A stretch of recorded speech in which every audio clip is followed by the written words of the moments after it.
Yani baba ya ne? Kaga yayo ne. To ya jin dadi. Na ga ma wani iya wuya ne yanzu ina so kaga yana garin nan ta yi zafi. Ka gane ba?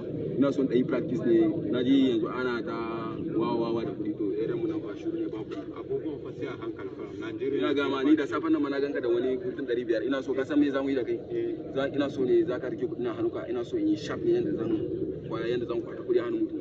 Ka gane ina son na billahi nan gokun fa ina son ga ina da 50 na aljihu. Ka gane ba? Gawa yanzu misali kamar kudin nan yanzu haka. Wannan ma har yanzu ma yayi lazy sosai. Yawwa ka gane yanzu shine abun da zan yi.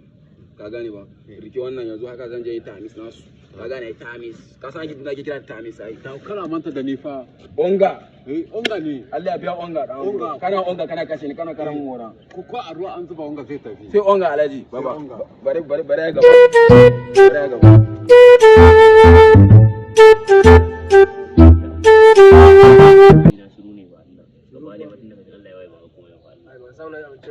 Wallahi wannan shi ne na gaya maka wallahi. Ina dan cewa maka kuma wani dan karan 500 ne ko ya rage. Wallahi baba da za ka ban 500. Kai ma ko ka dan samu kai baba ya tafi gudu ba ya taba gudu ya udo shi ba. Ka ga shi bane?